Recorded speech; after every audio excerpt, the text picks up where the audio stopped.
प्रश्नावली 9.3 का 11वां जो प्रश्न है, आकृति हमको दी गई है, इसमें ए बी सी डी ई एक पंचभुज है। तो कौन कौन सा है देखो, ए बी सी डी ई, यानी कि इस वाले पोर्शन को हमें अभी नहीं देखना है। ठीक है, तो इतना हिस्सा जो हमको दिखाई दे रहा है ये क्या है, पंचभुज है, 5 भुजाएं हैं।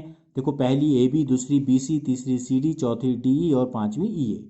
फिर क्या किया गया, बी से होकर ए सी के समांतर, ये बिंदु बी से इस भुजा ए से सी को मिलाया है, एक विकर्ण है, तो इस ए सी के बिल्कुल पैरेलल, ठीक है, क्या खींची गई, बी से एक भुजा खींची गई जो डी सी को जब हमने आगे बढ़ाया तो बिंदु एफ पर काट रही है।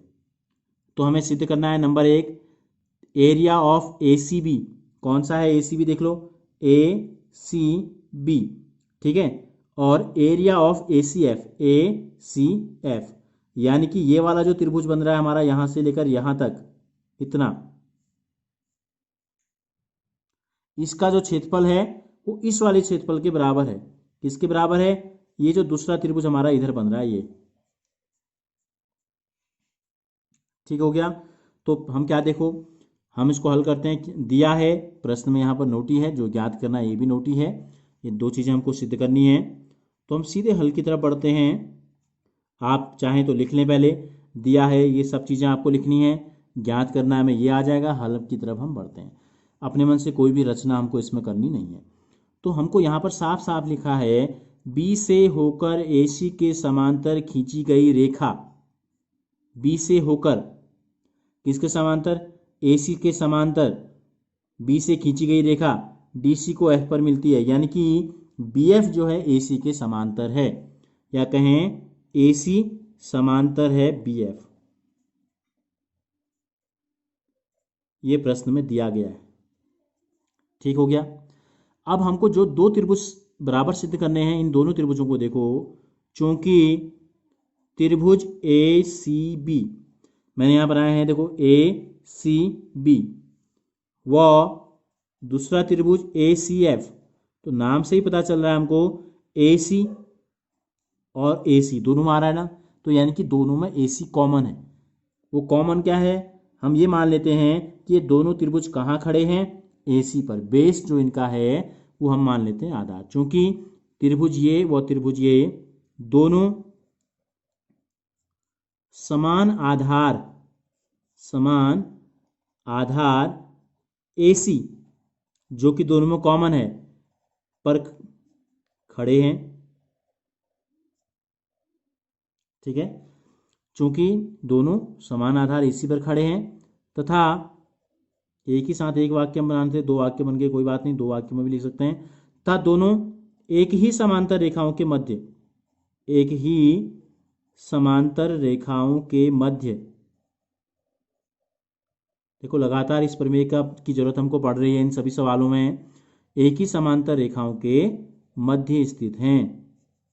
तो क्या होता है ऐसी कंडीशन में, ऐसी कंडीशन में दोनों के एरिया बराबर होंगे। एरिया ऑफ त्रिभुज ए सी बी बराबर हो जाएगा एरिया ऑफ त्रिभुज ए सी एफ। तो नंबर 1 में हमको यही सिद्ध करना था, ये दोनों बराबर क्यों हुए, इस प्रमेय के कारण। ये प्रमेय क्या कहता है, अगर दो त्रिभुज एक ही आधार और एक ही समांतर रेखाओं के मध्य स्थित हैं तो इनके क्षेत्रफल आपस में बराबर होंगे, ठीक है। अब देखो नंबर 2 की तरफ हम बढ़ते हैं, तो हमको सिद्ध क्या करना है ये भी हमको पता होना चाहिए। ए ई डी एफ का जो एरिया है, ये जो पंचभुज था ए बी सी डी इसके बराबर है।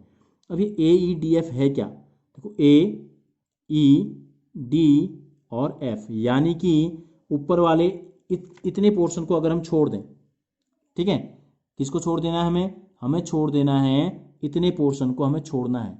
तो जो हमको एक चतुर्भुज दिखाई दे रहा है ये, इसमें कितना शामिल है, इसमें ए सी एफ भी शामिल है। ए सी एफ जो अभी हमने निकाला था, इस आकृति को आप बंद कर दो, यहाँ इसकी हमें जरूरत नहीं है।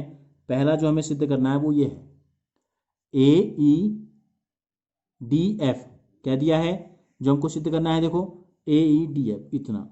अब इसमें हम क्या निकाल चुके हैं, इसमें हमको ए सी एफ पता चल चुका है, क्या पता नहीं है, ए ई डी सी। अब ये किसके बराबर सिद्ध करना है, ए बी सी डी ई के।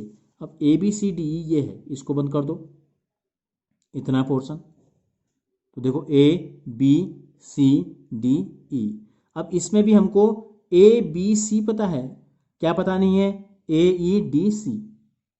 तो दोनों में सेम चीज़ है। ये वाला जो ब्लैंक पोर्शन आपको दिखाई दे रहा है चतुर्भुज, ये हमारे ए ई डी एफ में भी शामिल है और ये हमारे ए बी सी डी ई में भी शामिल है। और इन दोनों के अलावा क्या है? इसके अलावा एक ए सी भी चाहिए और एक ए सी एफ चाहिए। तो हम क्या करते हैं, इसको हम मान लेते हैं समीकरण नंबर 1। समीकरण 1 के दोनों पक्षों में, समीकरण 1 के दोनों पक्षों में हम क्या करते हैं, जो ये ब्लैंक वाला हमको दिखाई दे रहा है चतुर्भुज, क्या है? A E D C, area A E D C जोड़ने पर, जोड़ देते हैं। एरिया ए सी भी था तो बाईं तरफ भी जोड़ देते हैं, कितना? ए ई डी सी।